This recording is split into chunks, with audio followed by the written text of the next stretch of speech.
t'as pas de père. Techniquement, tu peux devenir un super-héros. Batman, ses parents, ils se sont fait zigouiller. Spider-Man, t'es élevé par des oncles des tantes.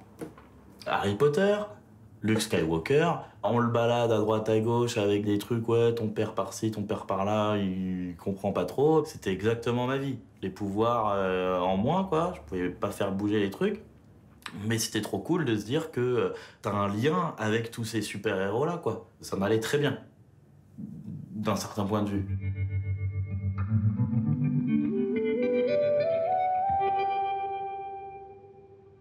Donc j'ai pas eu de contact avec mon père, je n'ai jamais eu de contact, je n'ai jamais eu de photos, je n'ai jamais eu de papa à la maison, puis ma mère n'a jamais refait sa vie. Ils ont eu leur petite histoire, lui, réfugié, sans papier, elle, déjà, mère célibataire à Paris. Ils ont essayé, ça n'a pas marché.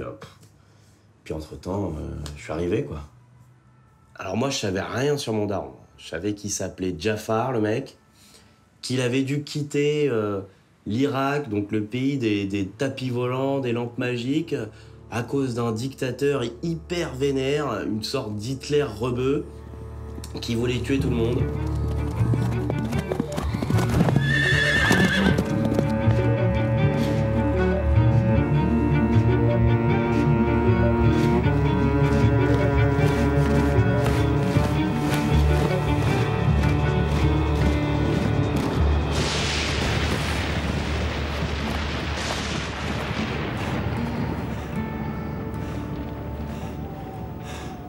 Donc je trouvais ça cool d'être le fils d'un réfugié politique.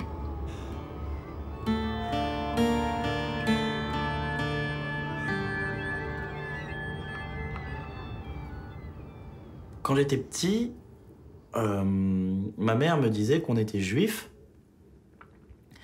mais moi je comprenais pas trop ce que ça voulait dire. Ça voulait dire qu'on était différents, mais différents comment? Qu'est-ce que ça veut dire être juif? Du coup, m'a dit si tu veux savoir ce que c'est qu'être juif, bah, il y a ton copain Jordan qui lui tous les dimanches matins, au lieu de faire du foot ou de regarder des dessins animés, il va au Talmud Torah. Bah, si tu veux, tu vas avec lui puis tu vois ce que c'est. Alors au Talmud, hors de question de dire que mon père c'était un rebeu d'Irak, musulman, rien du tout. J'avais conscience déjà à cet âge-là que c'était peut-être un peu chaud d'avoir un père rebeu alors que t'es chez les Fudge. Et un jour, en sortant du Talmud, mon pote Jordan, il me dit « Ouais, on vient, on mate Rabbi Jacob. » Et je lui demande, ouais, je connais pas ce film. Quoi? Tu connais pas Rabbi Jacob? Mais c'était un crime. C'était un juif qui n'a pas vu Rabbi Jacob. C'est même pas vraiment un juif en fait. C'est dans le personnage de Rabbi Seligman que je me focalisais en fait. Cet arabe révolutionnaire, exilé de son pays, qui se déguise en juif pour se cacher, pour survivre en fait.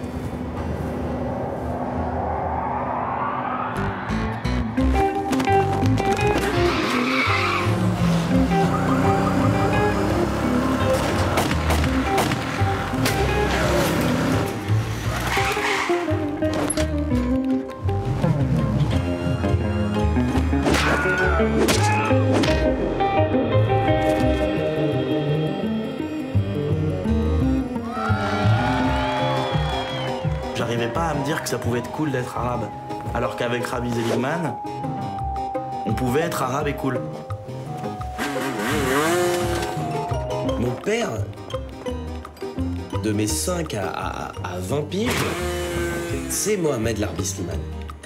Mais en même temps, c'est aussi l'image de Jafar, le méchant dans Aladdin, le mec qui a fait flipper toute ma génération. Il m'avait rapporté le côté arabe, le côté que je reniais, le côté que les gens n'aimaient pas trop, tu vois, en France, les Arabes. Tu regardes la télé, les reportages ou les films, le rebeu, c'est l'obscurantiste qui te laisse rien faire, qui est contre tout. Donc père pas là, fardeau d'arabité, ben, il a vite pris une place négative en fait dans ma vie. Ça n'a pas été quelque chose qu'on m'a mis dans la tête. C'est quelque chose que moi-même, j'ai construit. Dans mon sommeil, ça me travaillait, je rêvais. Et j'avais cette vision, le 11 septembre, j'étais dans le World Trade Center, en feu.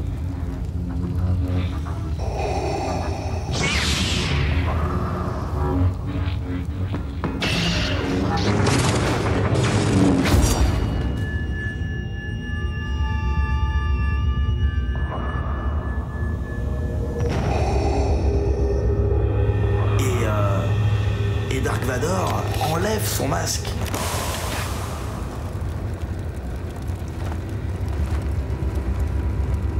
Et je vois Oussama Ben Laden qui me regarde et qui me dit je suis ton père. Ça me foutait le cafard. Déjà, mon père, c'était Jafar, celui qui veut faire la misère à Aladdin. Maintenant, mon père, c'est Dark Vador, c'est Ben Laden. Personne peut blairer mon père. Il fait chier le monde et la galaxie. Du coup, ce qui était bizarre, c'est que je me sentais un peu lié à Oussama Ben Laden. Quand il est mort, ça m'a fait chier un peu. Je me dis, merde, il y avait peut-être du bon en lui, tu vois. Vous l'avez tué, mais peut-être qu'il pouvait nous sauver, en fait. Les gars, vous avez fait une connerie, les gars. J'étais le fils du diable. Je le disais pas, hein, mais ça me travaillait.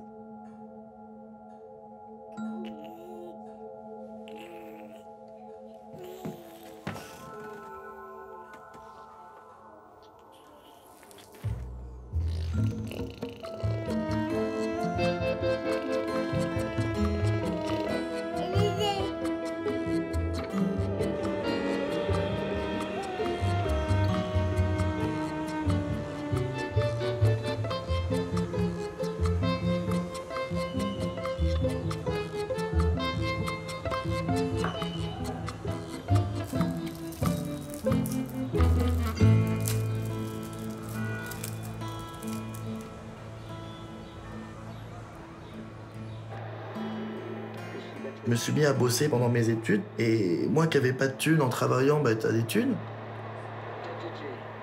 Donc tu peux te payer des télés, des jeux vidéo, des trucs que t'as pas eu gamin. Du coup, je me suis un peu enfermé dans ce truc-là.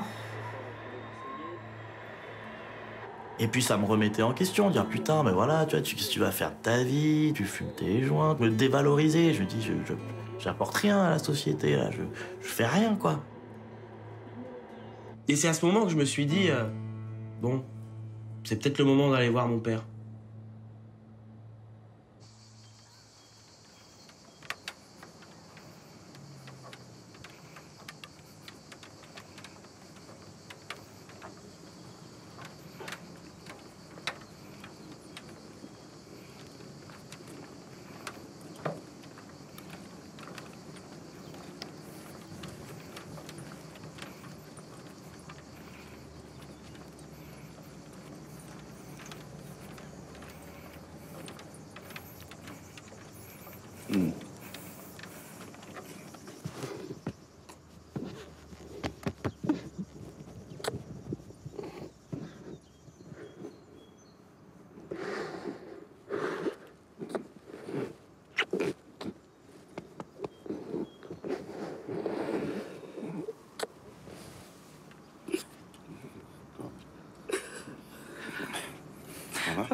S'asseoir un peu. Je fais un peu d'eau. Ça va.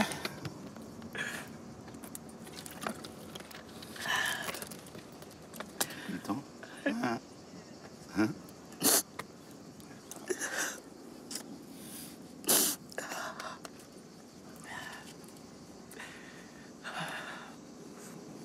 Pas chaud comme ça?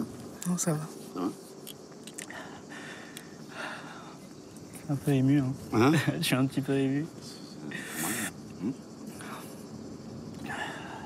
suis un peu troublé. Non, ça va. Ça va Ça venir. va passer. Normal. Moi aussi. C'est vrai? Oui. T'avais peur un peu? Un peu, oui. Donc la rencontre s'est super bien passée, puis tu rencontres ton père, t'as toutes tes réponses qui... T'as des réponses qui te viennent dans la gueule, oh, putain, elle a la même tronche que moi, la gueule, ah, il a cette gueule-là, ma mère disait qu'il était grand, putain, il est pas si grand, plein de réponses. J'ai pas su les utiliser pour me construire. Ça m'a plus perdu qu'autre chose, quoi. Cette fois-ci, je disais que j'étais irakien, je disais que mon père s'appelait Jafar, qu'il habitait à Montpellier. Je l'assumais dans le sang, mais pas dans le cœur.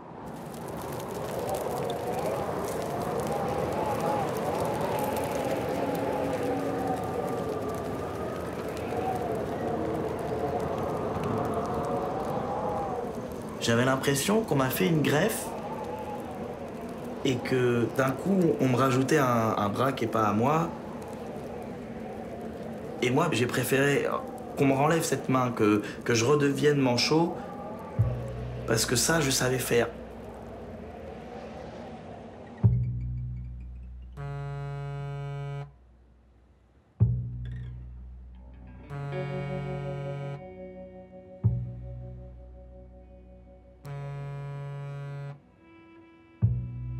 Après un an et demi où on se donnait des nouvelles, on a même été amené à se voir un été, etc., bah, j'ai arrêté de donner des nouvelles.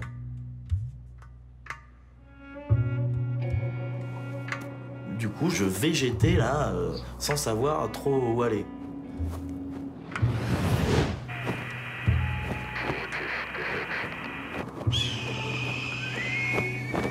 Et un jour, t'as des types qui m'ont explosé la gueule.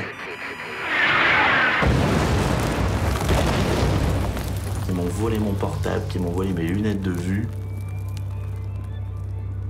J'ai eu 15 jours d'ITT. Ça m'a traumatisé. Parce que j'ai pas su trop me défendre. Je suis même pas un bonhomme, quoi. Je suis une merde. Je me fais fracasser la gueule.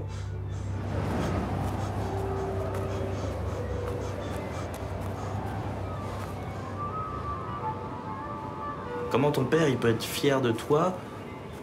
Voilà, moi je me plains parce que on me vole mon téléphone. Le mec, on lui a volé sa vie en Irak et il a tout quitté.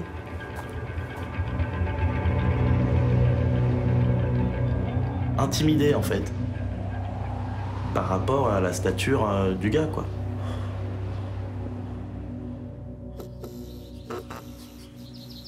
J'étais amené à un moment à enchaîner des petits boulots. J'étais épicier. Je bossais dans une boutique bio. C'était relou, mais c'était un petit boulot. En plus, je vendais des trucs un peu sains, donc voilà. Et un jour, t'as des mecs qui ont débarqué dans la boutique et bam, qui m'ont braqué pour la caisse. Ça m'a choqué, mais cette fois-ci, ça m'a fait marrer. Et je me suis dit, voilà, c'est fini. Deuxième avertissement. Dieu, il t'a envoyé 2 mecs pour te péter la gueule, pour te dire « Bouge-toi le cul, t'as rien fait, t'as fumé des ouinges. » Il t'a envoyé des types avec des guns pour te dire « Bouge-toi le cul. » C'est bon, on a compris le délire, j'arrête.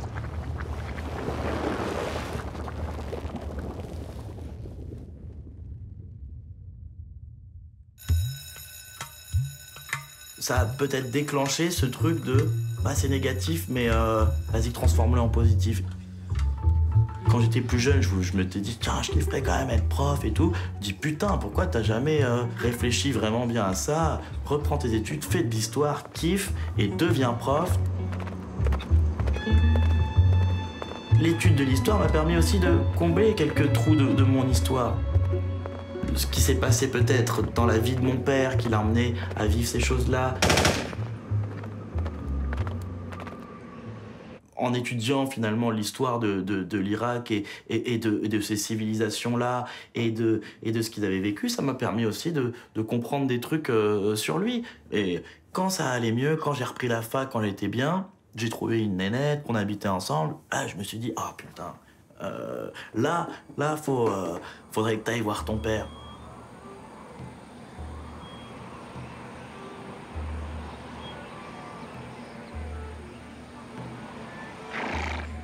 T'as des mecs, leurs darons, ils sont morts. T'as des mecs, leurs darons, c'est des pédophiles. T'as leurs mecs, leurs darons, c'est des nazis.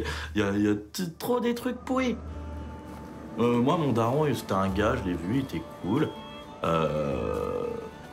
On fait table rase de tout ce qui est... On s'en fout, la vie, elle a été comme ça. Ben voilà, enfin... Allons voir, quoi.